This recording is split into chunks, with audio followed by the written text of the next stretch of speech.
This is an example of how important is art direction for making a movie. This is incredible. These are actual photos from the location scouting of the film. When the Giorgio Barullo,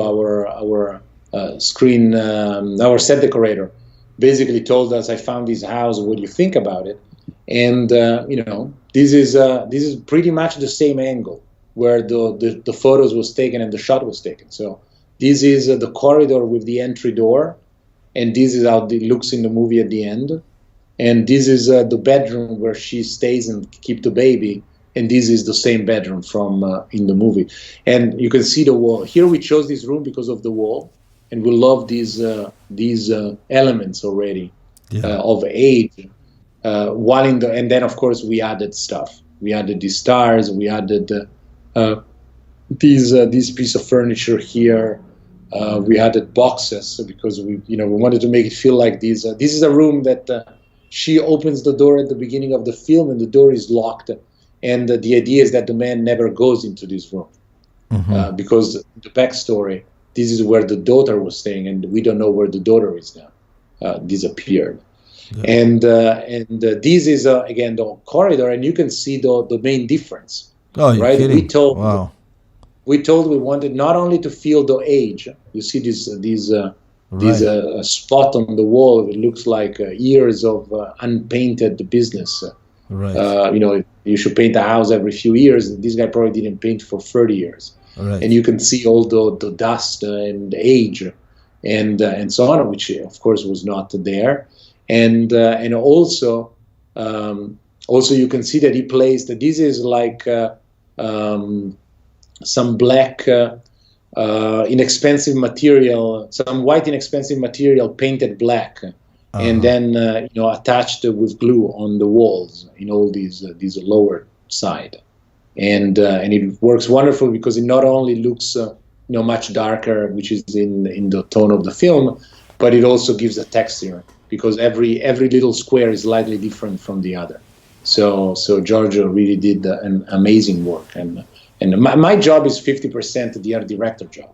If an art director does the job well and the location is good and the image is right in the first place, I take the congratulations at the end, like you did a great job, and sometimes I'm just like filming what they gave. That is how important it is to have the right set. I teach in a film school in New York, and one of my major problems with students is that they settle often for their films in what they have easy access to. Like, we're shooting in my apartment. It's wrong, but it's my apartment. Right. And that's a very bad idea because if it's wrong, you should not shoot there. You should find the right place because the right place makes for most, not most, but 50% of the film, right. And the image comes from there. Yes. There is no point in how well you light if you are in the wrong place. This is another example of the lighting of the film and the use of darkness and how challenging it was for the equipment and for the film stock. This shot is on the left is an actual frame from the movie. The one on the right is before is taken from the opposite direction. So you see this light here, this neon over here. This is the actual neon that you see. This is a caravan where ideally people live. This is all built in, not in a studio, but it's in a parking, because the shanty town where the film is established was not safe to shoot at night, and we just felt that it was, with the movie crew and everything, it was just not the right thing to do. And so we decided to rebuild part of it in a space. And so this light, this area is about, let's say, if you read with the light meter, it's about 2.8, something like this. Yeah. And we shot with the camera at 1.3. And the light on this side is like 4.5, 5 stops down.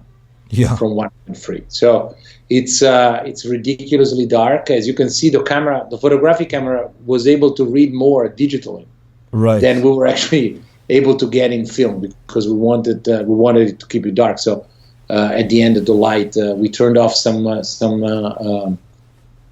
light that we had in this area, and this entire scene there is a 1.2 HMI on the right here on a bounce board that gives a very little glow when she walks, so you can kind of feel something on this side when she's in the middle of the walk.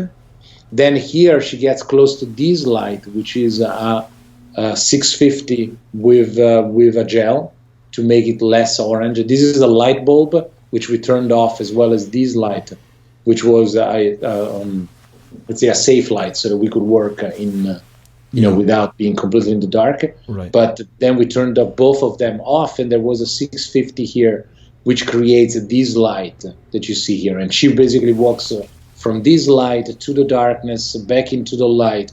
Then she goes into the darkness again. And when the camera turns right, we'll find the van where she sleeps at night. And at the end of the shot is that the shot we saw before, where she's seated in the back of the van looking out of the window. Got it. So that's the only sequence. We shot the entire sequence, starting here, walking all the way, and then in the movie only goes from here to the end, because otherwise it was too long. And that's sure. The editing choice you make. And this is the inside of the house. Basically, this window is this window. Okay. So if you have an idea of the geography of this place. So this blue light outside is the actual neon light, which is a straight industrial neon. There is nothing there. There has been a change. There's not a Kino flow with gel. Is whatever it, source it was, but a real professional, non-professional one. And this is the only light inside. It's a 100 volt bulb with a dimmer, which was generally down to 50%. Wow. So in this scene, the actor himself, this guy, the father, which is not an actor. Most of the people are not actor except her and the main character, and two other people in the movie. All the others are non-professional that have been chosen for their faces. And the movie has like 50 lines of dialogue in 100 minutes. Whoa. So nothing. It's mostly silent. Yeah. And some of them I think have been cut in the editing as well. So you see this light bulb is the main source of the scene, and then here we have a small LED light with blue gel that was supposed to, kind of look like a television, but we decided not to do the effect of the television. We felt it was distracting, so we kept this simple look. And then we have objects with light. Then the director found some, cross and religious images, but with ridiculous glow, lights that light up and Christmas style. And they found it was funny to have in the shot. And then we have this is a practical with some light bulb inside. But the main source is this light bulb here, which is quite simple, but makes a nice light, I think, because it isolates the character from the rest and from the surrounding. And maybe you can play the clip just to speed up a little bit. Maybe you can play the clip while we talk about the light. What do you think? Yeah, absolutely. Let's play that clip. So you see the guy turns on the light, and you can see there is a reflection of the light because it's straight into the lens. This is a reflection because we had, the lens are straight in, and then we have this little halo of the light around, and we kind of like that. But then the director decided that they wanted the light to be in the shot, but not to be too prominent in the frame, so we put it in the very top, which I kind of like. It's funny. There is this little peaking light at the very top. Could have been a little more.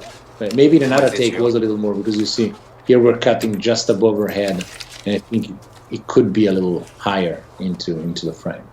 But again, this is a very simple light. There is no more than these the light of the people here, and then this light bulb on their face.